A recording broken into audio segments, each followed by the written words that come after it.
Everybody help me in welcoming George Davis. Not only is he going to be our presenter tonight, but he's also one of the founding members of this chapter. So, George? Hey. Maybe you better save that until after because you may not want to do it then. Well, this is kind of a pleasure. What am I supposed to be doing tonight? No kidding. You might turn the projector on. Right, that's a switch on the back. And just turn it up to the first click.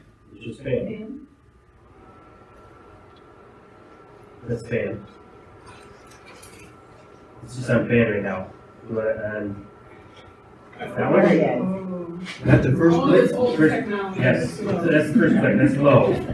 Yeah, that's it. Okay, perfect. I'm going to lower it just a little bit.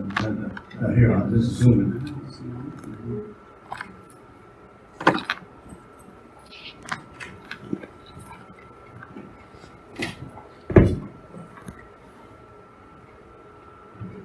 Let's get those verticals in there.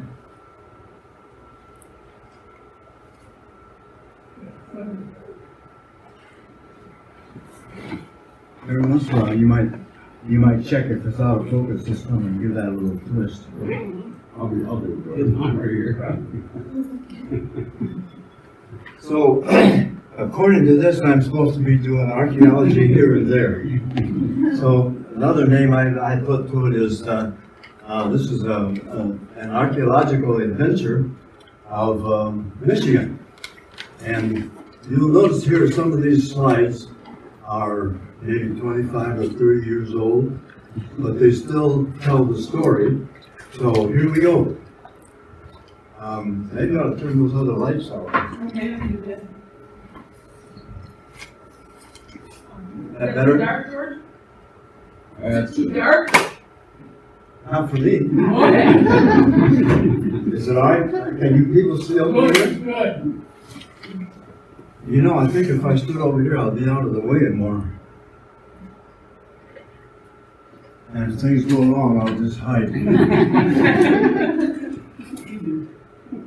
This is a few years back. Well, we'll start out right here in Grand Rapids. Remember when the expressway was underway a number of years ago? And bulldozers would come along and they scraped away all of the topsoil. And when they did so, they uncovered a number of blackened areas, like fire pits. And then there's no one who really cared about what was there, and so the Coffinberry Chapter fellows got to come out there and we say, hey, we better check on those things. And they were all over the place. There were 8 or 10 of them that showed up. And this was just outside of Grand Rapids along the river. And so we thought maybe we better excavate a couple of these and just see what's there. And you can see that there's some bones there and some other little nice interesting things. It was really pretty interesting in as much as that it didn't have an awful lot of good stuff in there, but it was just a plain fire pit, but you wouldn't know until they actually excavated it. And here we had a cross section, so we could excavated part of it and made a slice down the center so you could see the shape of the hole. Some of the Coffinberry members were there, and the bulldozers were right in the background, and we were there on a Saturday and Sunday when they were not working, so we had kind of keep ahead of the bulldozers on that particular trip. And some of these were really quite deep. And as much as I excavated that and took everything out, and there's only just a couple pieces of pottery sherds in this great big pit, so that wasn't too good. So anyway, we're going to leave Grand Rapids and we'll look for another place. So where do we go? We'll go to Spring Creek. And this is over by Muskegon, and I think most everyone here knows about Spring Creek. It was a nice site. There was a spring that fed into this little pond, and the pond then fed into the creek itself, and then emptied into Grand River. And we come there when I was, I think about 20 years old, no, about 20, less than that. I think I was about 16 years old when I first located this site, and decided that it was an interesting place, but we just took some pictures of the area. And when I was interested in archaeology, I remembered that site and went back out there and started looking around. And it happened that there was a forest fire right around the area, and they had a lister plow that plows the dirt and folds it up on the other side to keep the fire from spreading. And I noticed that when we got near this area here, that there was found some chips and some pottery and quite a bit of it in this furrow. And so that's what got us started. So then Ed Gillis and myself decided that we should go there and do a little excavating. So we charted the area, mapped it out into a large square, and so we excavated then into 5-foot squares and set up. And even we went out there and even did some digging when it was raining, or when the sun was shining real hot. We had this little tent to put over the top of it. And we took a lot of pictures, 35 millimeter, black and white, some movies, and a lot of notes, and had the area all charted out so that every square that we excavated, we put into on the map what we had found in each of these particular squares, and made notes about them. And here's one of the photographs that's showing the pottery sherds that we found, and there was a lot of them there too. And the numbers there is square number 25 south, north, and 60 east. And you can see that there was some really nice pottery sherds that showed up there. What year, George? A long time ago.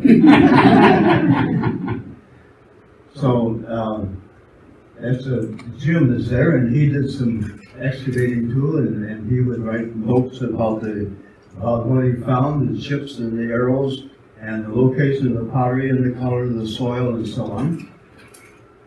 Here's one, a close-up. Here is the one of the things I think that was interesting.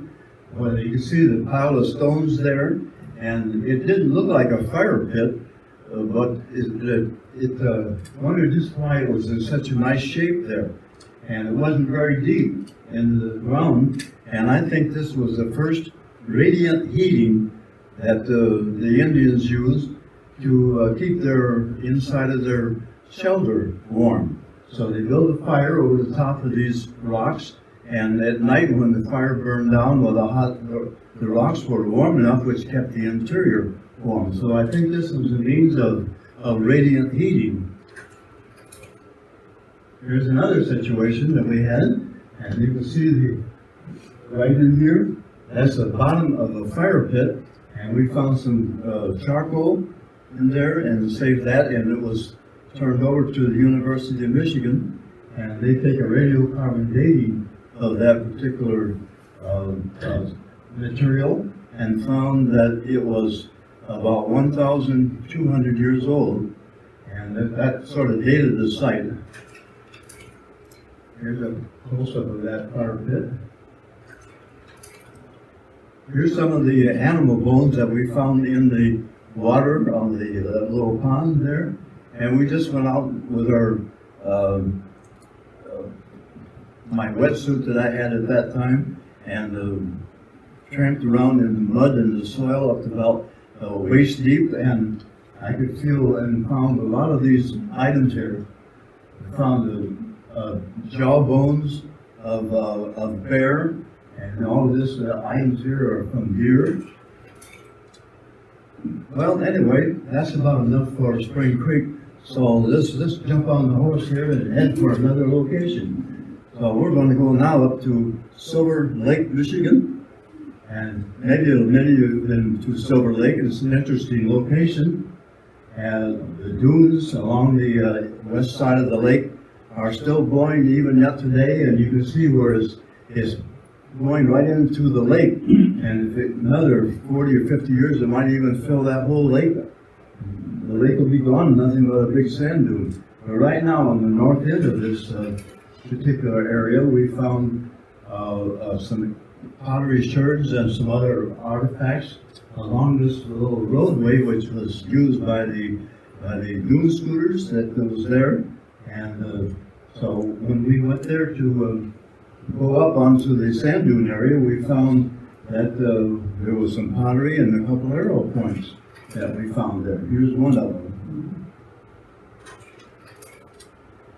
Well, we decided that we go on the north end of the lake, and there was another site there that we knew about, and we were going to do a little exploring real early in the spring. You can see that the water along the lake there, that there's still ice in the lake along the shoreline. So it was kind of a cold area, the very north end of the lake. And you notice here how the sand is blown over the sides of the hill there and is filling up this little lake. And that wind really blows that sand everywhere. And of course, this was very early spring, and the roadway that we had to go back into the site that we were going to was just a single lane road in the woods, and the wind was still blowing all this sand around. So we come to a kind of a hump in the roadway, and it looked like it was just wind-blown sand that had piled up in the roadway. And when we got there, we found that it was sand that blew over the snowdrift that was there. And so when I decided that, well, we'll just right up over the top of that, it didn't work out. So there we are. I couldn't go backwards or forward because we were sitting right against the snow. So we decided that we were going to have to take our shovels and do some early excavating. And so we dug all the snow out from underneath of the vehicle. And then along the back, we had to dig out a roadway behind us so that we could back out. And we did so. And to get to our site, we had to dig the rest of the snow away so we could get all the way through. Well, it was worth it really, because when we got there, it looked like this. You could see where the wind had blown the sand away from the area where it was all original ground there for hundreds of years. And now when the wind is blown, it uncovered a large campsite that the Indians had there. And you notice on the ground here how much broken pieces of bone, chips, and pottery, just everywhere. We just picked up like a bushel of that stuff laying just everywhere. And then we come across the areas where there was a pottery vessel that was probably complete at one time, or almost complete, but with the breaking up of the winter months where they had the freezing and thawing, and it just exfoliated and broke all in little pieces. But we saved all of the parts, and we still have them at home in a big box. We tried even to put them back together, but they were so badly exfoliated that we just couldn't match up the broken part. And here you can see that it's still uncovering the area there, and we wanted to go back again and say that a little bit later, but we found that when we went back there, or was going to go back, that they had bulldozed the whole area and was putting in cottages right on top of this area, so that ruined that site. That's happened a lot. Here's some of the pottery material that we found there. Some of the rim sherds, rather interesting material. Here's one of the complete pottery vessels that was found there by one of the people that lived right nearby. And when he was walking on this area, he only lived about 2 blocks from this area, and when he was walking over the sand dunes looking for arrowheads, he found this. It was upside down, and the wind had blown away. Just the bottom part of it was showing. It was round. And so he went to pick it up, and he couldn't move it. So he started digging around it, and the complete pottery vessel was there, just being uncovered by the wind. So when I found out that he had that there, I went up and talked to him, and I said, I sure would like to have that in my collection for all the other material we have there. This would really work out good. But he says, no, I think I'll hang on to that for a while. So he did, and I didn't get it. But I said, I'd like to get a photograph of it, so this is it. And now, about 8 or 10 years later, I went up to check on this site, see if there was additional areas that had uncovered in the area.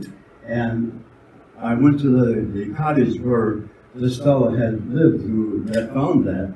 And I asked some people that were there about what ever happened to that pottery vessel that he found. And they told me, well, that was Dad, and he took it somewhere into Detroit, and they never seen it since, so they don't know whatever happened to it.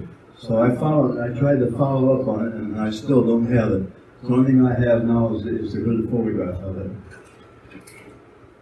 So, it looks like it's about time for you to try something else here. We're going to go on a little trip, and I think we're just going to make it. So, we jump aboard this very modern truck with a world record of Los Angeles to New York in 13 days and 6 hours. That's not bad for, you can almost walk that fast. Anyway, this is the way we're going to go to our next site. And here it is. This was the interest site. We're going to go archery deer hunting up by the Manistee River, by Sharon, Michigan. And we went by this area, and I thought, boy, we're going to camp down this below the hill there, and we're going to camp there for the night. And I thought, well, I'd like to come back here tomorrow and take a look at this area, because I always check those areas every time I see something that's open and looks like it's still moving. So the next day, I come and I started walking up along here, just about to that area, and I looked in the foreground, and I see some pieces right here and up there. It looked like it might be pottery. And I looked real close, and when I got even closer, it is pottery. And there were red shirts here, and I looked up in the area, and you see that rounded area? Right there, that's the pottery vessel, almost a complete pottery vessel that is just broken apart and the pieces were falling down. So I had my bow and arrow, and I thought, well, maybe which is more important now to do is to maybe do a little excavating, because I still had the shovel and the camera and some writing paper and some tools in the car. So I went back, left my bow there, and went back to get the shovel stuff and started to excavate. And so when I started moving the soil, I come into this area right here. My, look at that. There's 2 pottery vessels, one on this side, and as I was uncovering this one showed up. Wow, that's really exciting. So I took some photographs, but I can see I'm in trouble because they are just falling apart, because they were so close to the surface that they were frozen and got wet and then frozen and just started breaking all apart.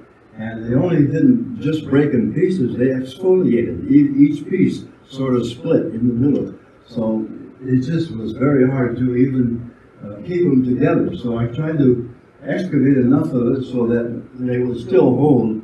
I tried to get some photographs, and thinking that just any minute they're going to fall down as the soil dries out and doesn't hold the shape there. So I excavated a little bit more, and the one that was in the foreground I removed, and when I started digging, there's 2 more behind the one that was showing, the one that was that I found first. So there were 2 of them. So there were a total of 4 pottery vessels in that particular thing. I have them here tonight, right here, and we'll look at them and determine what they are. I would kind of guess that they're probably late woodland. So we're going to go now to Eastport site. This is up by North Michigan. northern Michigan, in this area. The site there that was interesting, and I've been working that site for a number of years. On the very north end of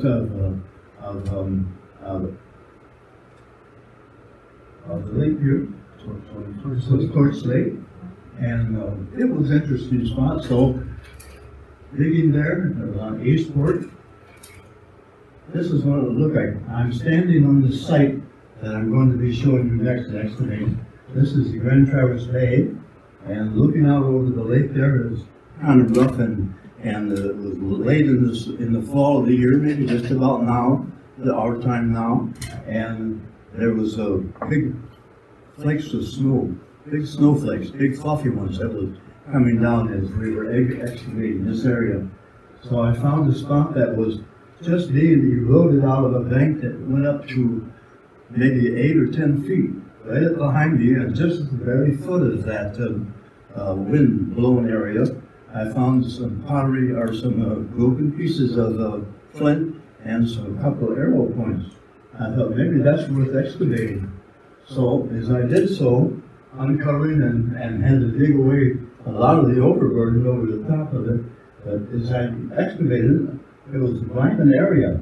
It didn't look like a fire pit, but it was probably more of just a blackened streak with a little bit of a deepened area in the middle. And that stretched out for maybe 6 or 8 feet along one side there. And as I excavated that, I thought, well, that doesn't look like really a fire pit. I'm just wondering why all this burned area.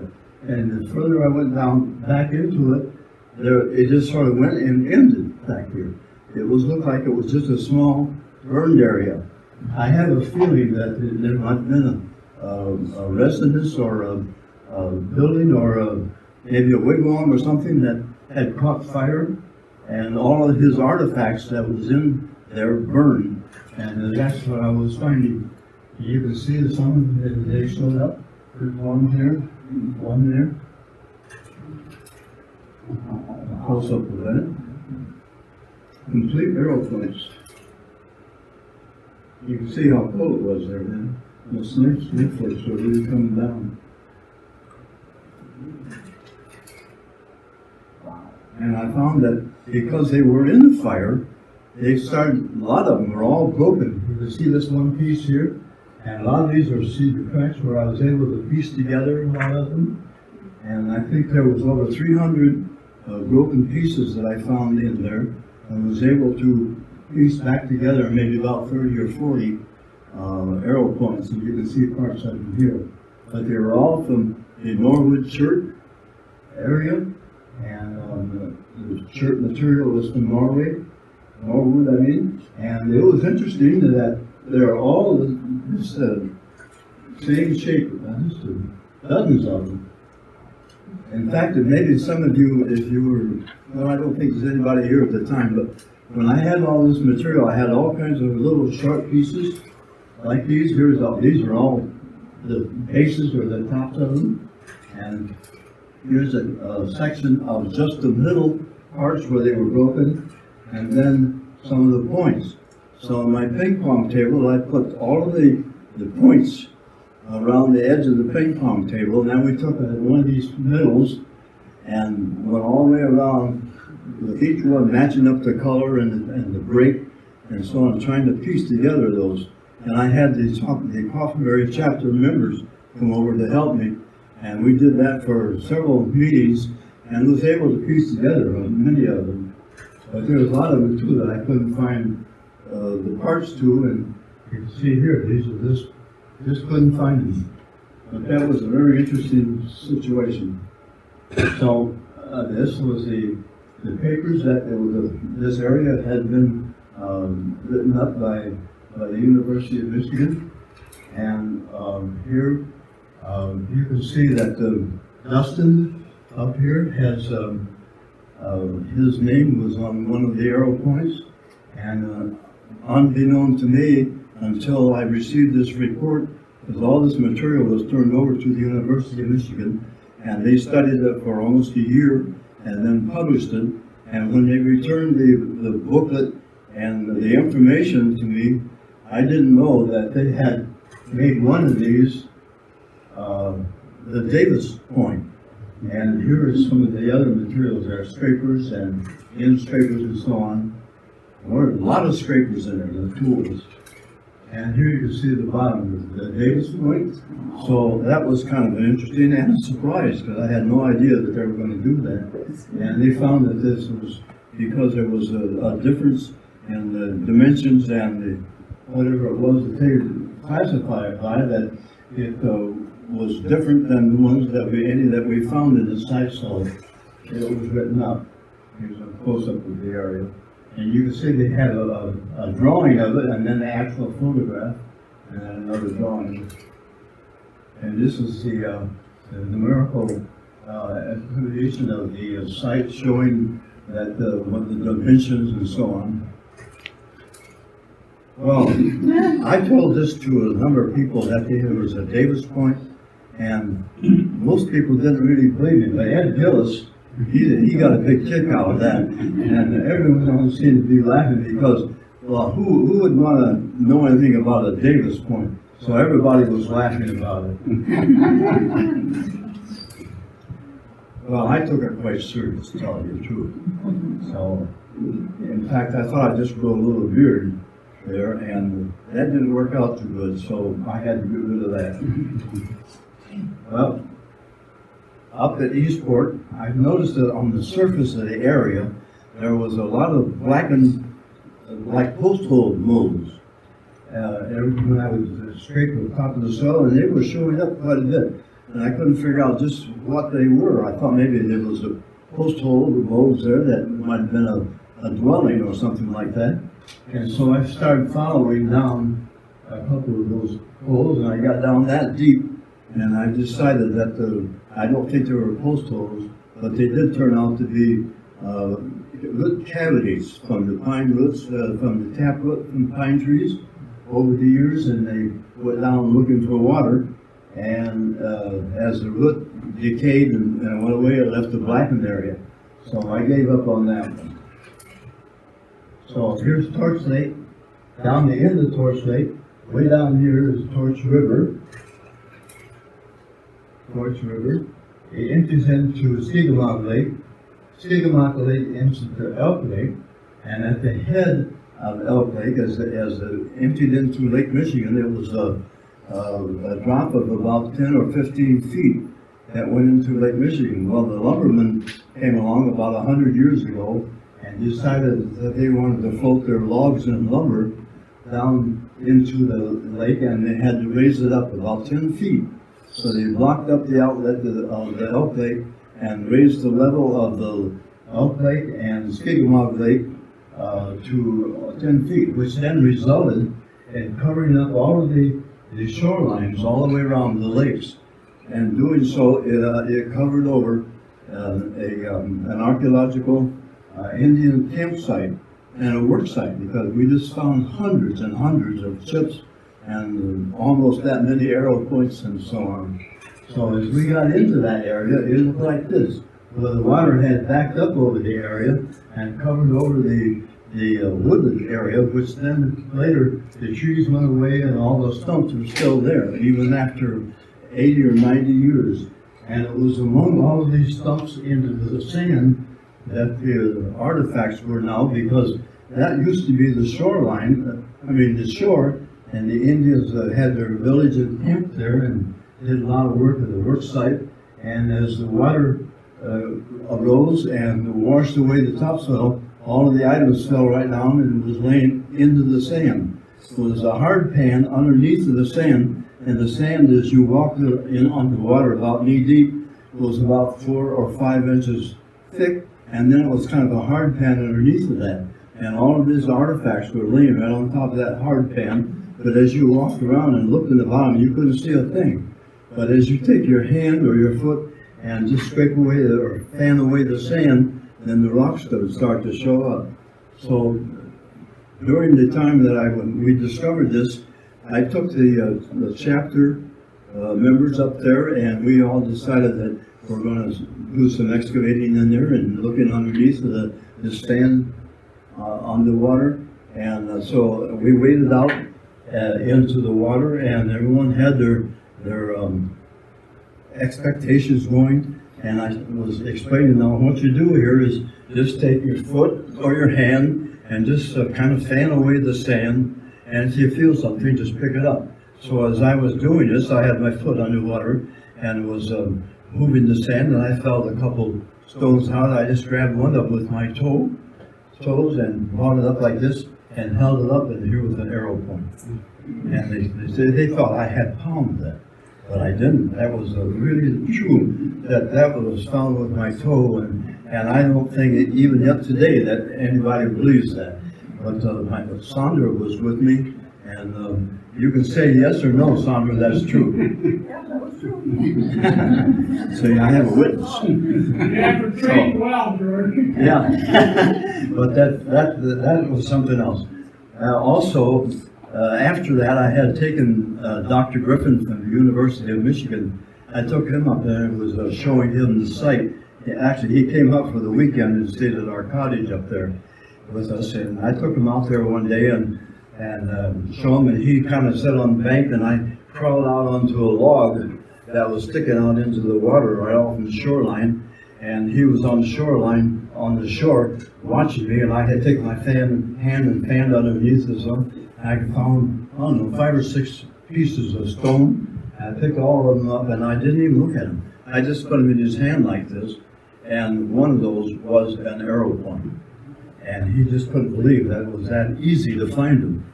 So that was another experience that some people don't yet believe, but that's the truth. Because it was underwater, and it was only maybe 5 or 6 inches of sand, and all this material was laying just under the sand, I built an underwater dredge, and as we vacuumed up the sand and the rocks and stuff, run it through a screen, and was able to find many of them. We did this for about 4 or 5 hours one day, and then we went back to our trailer. We spent the weekend up there, and we started taking all the material out and counting what we had, and we found 60 arrow points and about 30 or 40 or more broken ones in that 5 hours just doing that vacuuming. And that was really kind of an interesting situation. Another situation I had there on the shoreline that was kind of back under there. Oh, by the way, we had supervision along the way where the wives are up there telling us where to dig next and what to do. So back underneath there, the water kind of washed underneath the sod and the roots of the trees, and left sort of a shelf, maybe about 1.5 feet or 2 foot back underneath of it. And so I went back under there one day. We was up there and running my hand along the shelf underneath of that hangover where the water was, and I felt a rock in there, quite big. And as I was feeling of it, it began to feel like a celt, kind of wrong, and then I felt the end of it where it peeled off like this. My goodness, I pulled it out, and I knew what it was before I even looked at it. Pulled it out and held it up for Jim Copeman, who was with me at the time. I said, hey, look what I found. That was a stone celt that I found on my hand without even looking at it. And I still have it home in my collection, all with a big letter on the back, found by hand unseen. That was interesting. This is some of the material that we found there.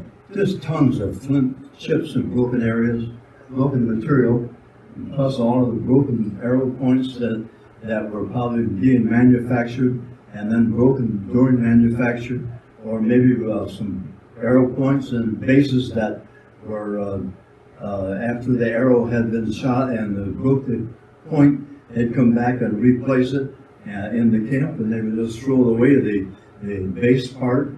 And we found a lot of bases because I think every time they saw it, they might have hit something or a tree or something and broke. They'd bring the arrow back if they could find it, and would put a new one on and just throw away. So we found a lot of bases there that was interesting. You can see here the ones that were still broken, and we'll be able to piece some of them together. I put a date on that, but I didn't.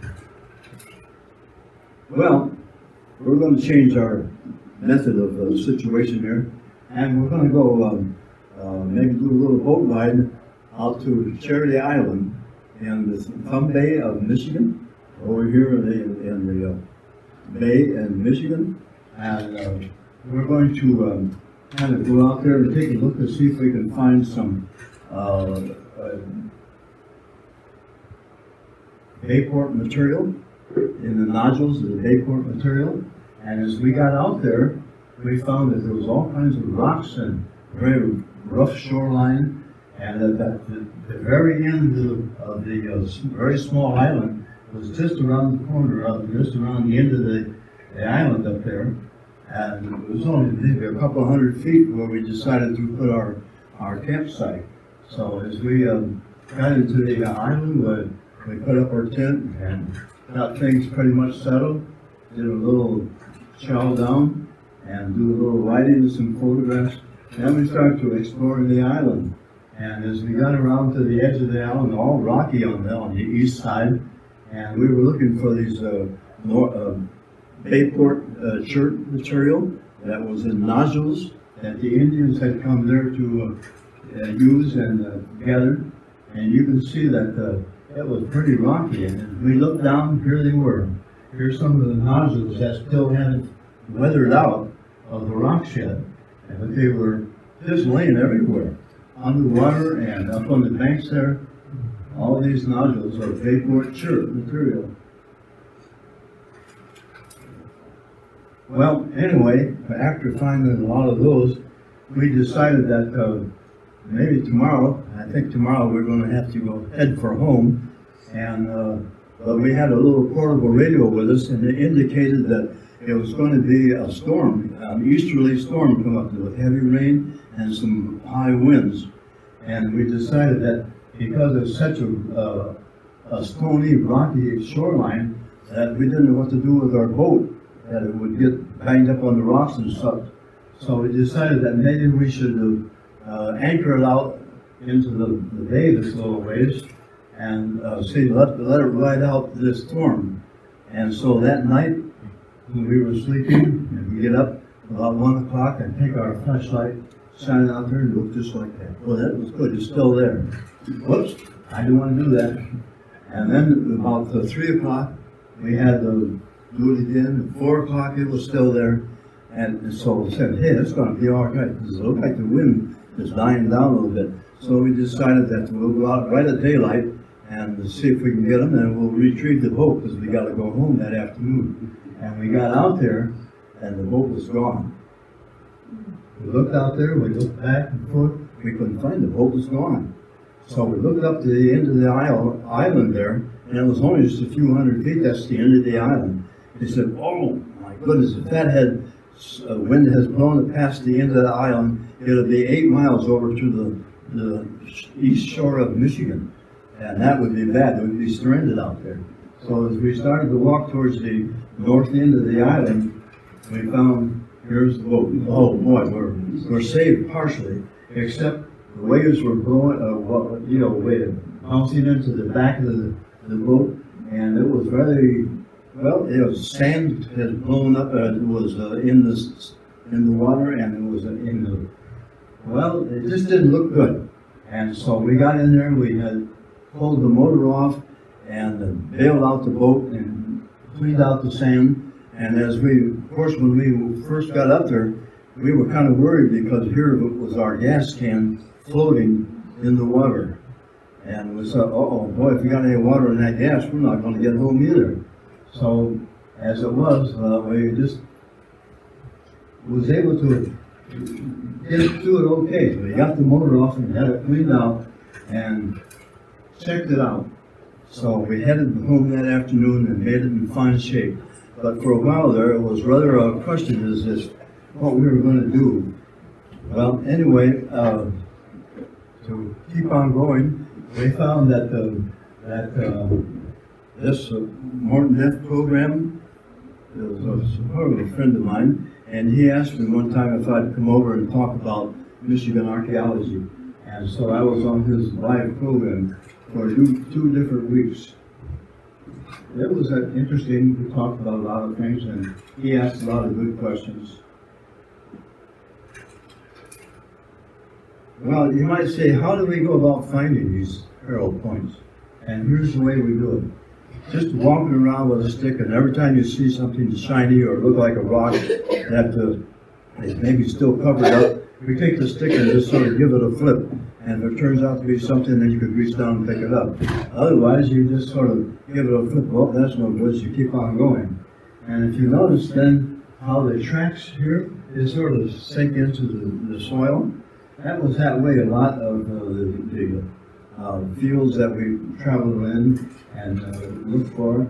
And here's a footprint that was pushed down, and then the wind blew away the sand, but uncovered an arrow point right at the very top edge of the footprint that was made there originally, but that was covered over with sand. And when the wind blew, it uncovered the stump, the rock there, but made this footprint sort of stand out by itself. But you can see how close it had come to almost finding that point. We found it. It was interesting. I hadn't yet touched it, but I took a picture of it before I picked it up. Well, you know, when I found this, I thought, my goodness, there must have been a giant culture of Indians that lived here. Maybe they were giant, and they had these large arrow points. And it looks like an arrow point. But anyways, I thought about that for a while. I said, well, you know, maybe that's not too good. I think maybe I just went a little overboard on that idea. And so I thought I'd just give that up. And as I looked at there, well, that's okay. You can't make them all, you know, you can't have a winner every time. So, oops, I find that I only got about 15 seconds to answer any questions that you might have. So there it is. You were sure one good looking man. Lights are coming up kind of slow. All right. Well, my goodness, a few more people come in. Yeah. Well, I hope I didn't disappoint you too much, folks. That's great.